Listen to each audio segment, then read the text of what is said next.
Okay, footnotes and endnotes. So what's the difference between a footnote and an endnote? Who knows what the difference is? Yes.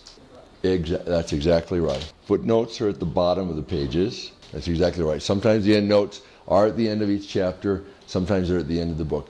And that usually determined whether there's a lot of endnotes. If there's a lot of endnotes, then you want to put them at the end of each chapter, so it's not too long at the end of the book.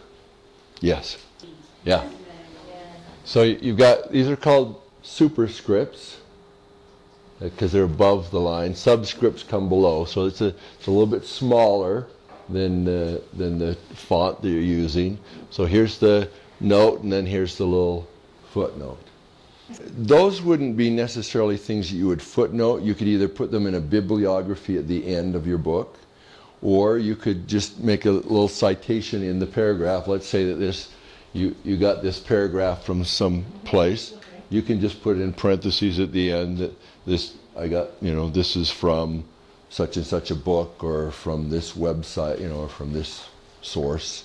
So you can just cite it. You don't need to do a footnote for the citation.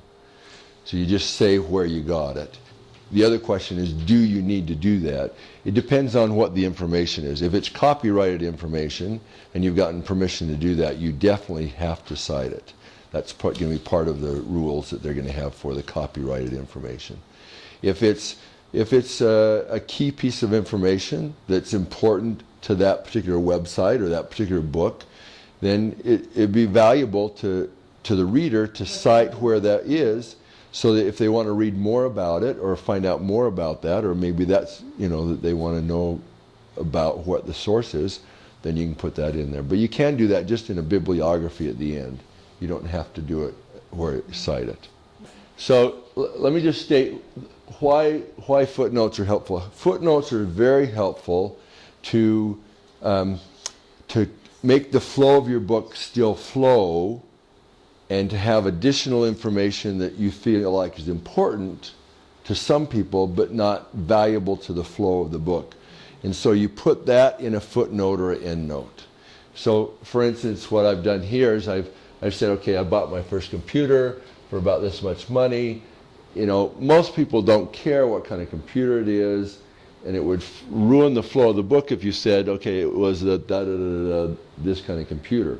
So you have the flow of the book go, the flow of the writing go here, you footnote it, and that way somebody who wants to know more information about it, or something more about it, then they can look at the footnote or the endnote to see it. That's the main value of what a footnote is. Now, if you're doing like a thesis, and I'll show you an example of one here, then there's some rules for footnoting to make sure all of your references are there, and that everything is just right as far as references.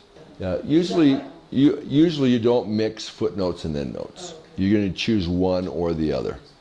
You want it to be, and it's your book, and there's no wrong way to do it, because it's your book. And if you want to do it a certain way, absolutely you can do that. Okay, so this is a page from my dad's thesis, he did it on Edward Stevenson, and I put this one in here to show you, and I know you can't see it that well, but to show you, he had this huge footnote that he put on there, and he had to do that because it was a thesis, and you have to do that with theses, and he says where he got it and what the source is, because that's what he's citing as the source.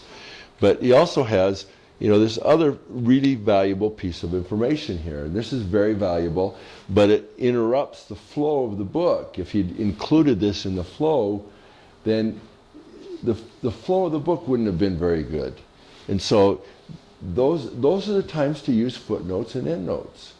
Now, if this wasn't a thesis, this is a prime candidate for an endnote. This would be better as an endnote, so your page is only half the page done. And this is an example of some endnotes. This is for, I think this is the Gurley book that we did. Yeah, this is the Gurley book we did they went through the Martin Handcart, part of the Martin Handcart Company. But this is the endnotes. So this is the first page of the endnotes. It just says endnotes, and it lists each of the notes, and they're numbered, and